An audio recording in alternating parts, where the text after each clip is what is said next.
Hello மக்களே, எல்லாருக்கும் happy இரவு வணக்கம்.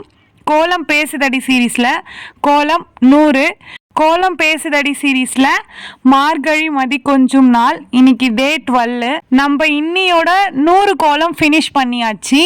இன்னைக்கு என்ன கோலம் பார்க்க போகிறோன்னா, நார்மலாக 3 டாட் வச்சு சந்து புள்ளி 2ல் முடியும். அதுக்குள்ளே குட்டியாக டிசைன் போட்டு அதுக்கு மேலே அந்த லீஃப் போட தெரியாதவங்க நான் ஆல்ரெடி ஐடியா சொல்லியிருக்கேன். நடுவில் ஒரு டாட் வச்சா 2 டாட்டையும் கனெக்ட் பண்ணால் அந்த லீஃப் வந்துடும். நான் அப்படியே தான் போட்டிருக்கேன். நீங்கள் வேணால் டாட் வச்சு போட்டுக்கோங்க. அதுக்கு மேலே ஒரு லீஃப் பெருசாக, அதுக்குள்ளே குட்டியாக 2 லேயர் மாதிரி கோடு மாதிரி போட்டு டிசைன் போட்டுட்டேன். இன்றைக்கி நான் கலர் எதுவுமே கொடுக்கல, வெறும் செம்மண் இருக்குல்ல அது மட்டும்தான் கொடுத்துருக்கேன். நீங்கள் வேணும்னா நீங்கள் கலர் ஆட் பண்ணிக்கோங்க. கலர் கொடுத்தா வீடியோ லென்த்தாக போகுது, எனக்கு டைம் கம்மியாக இருந்தது, அதனால் நான் கலர் கொடுக்கல. டிஃப்ரெண்ட்டான ஒரு டிசைன் தான் இது வரைக்கும் நம்ம கோலம் பேசுதடி சீரீஸில் போடாத டிசைன் தான் போட்டிருக்கேன். அந்த லீஃபுக்கு மேலே 2 குட்டி லீஃப் போட்டு அதுக்கு மேலே ஒரு டைமண்ட் ஷேப்பில் போட்டு அதுக்கு மேலே குட்டி குட்டி லீஃப், அந்த லீஃபே நான் எப்படி போடணும் அப்படின்னு சொல்லிட்டு டாட் வச்சு போட்டு காமிச்சிருப்பேன். ஒரே ஒரு பூவுக்கு மட்டும் நீங்கள் அதை பார்த்து எப்படி போடணும் அப்படின்ட்டு போட்டுக்கோங்க.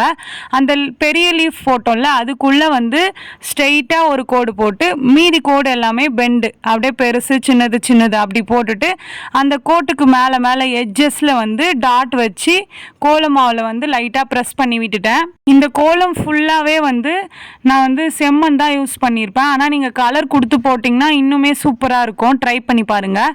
அதே மாதிரி நம்ம மேலே லீஃப் அந்த பூவுக்கு போட்டிருக்கோம்ல அந்த லீஃபில் கோடாக போட்டு ஃபில் பண்ணிட்டேன். ஏன்னா கலர் கொடுக்கல, ஒயிட் கலராச்சும் ஃபில் பண்ணுவோம் அப்படின்ட்டு தான் ஃபில் பண்ணியிருக்கேன். அந்த பூவுக்குள்ளே குட்டியாக ஒரு டிசைன் போட்டுட்டு அதுக்குள்ளே ஒரு குட்டி லீஃப் மாதிரி போட்டு செம்மண் கொடுத்துட்டேன். இந்த 2 பூவுக்கும் சென்டரில் என்ன பண்ணேன், நம்ம நார்மலாக எம் ஷேப்பில் போடுவோம்ல அந்த மாதிரி டிசைன் நல்லா லென்த்தாக இழுத்து போட்டுட்டு ஒயிட் கலர் கோலமாவில் ஃபில் பண்ணிவிட்டு அதுலேயே செம்மண் ஃபில் பண்ணிட்டேன். அது போட்டுட்டு இந்த கோலத்தை ஃபினிஷ் பண்ணிட்டேன்.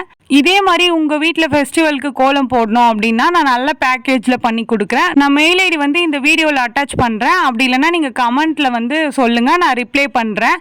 ஓகே மக்களே, இந்த வீடியோ உங்களுக்கு பிடிச்சிருந்தா மறக்காமல் சுந்தருமா ஜெயந்தி சேனலை சப்ஸ்கிரைப் பண்ணிக்கோங்க. இந்த கோலம் பிடிச்சிருந்தா இந்த வீடியோவுக்கு லைக் பண்ணிக்கோங்க. நெக்ஸ்ட்டு மார்கழி மதி கொஞ்சம் நாளில் என்ன கோலம் போடலாம் அப்படின்ட்டு கமெண்ட்டில் சொல்லுங்கள். பாய் பாய்.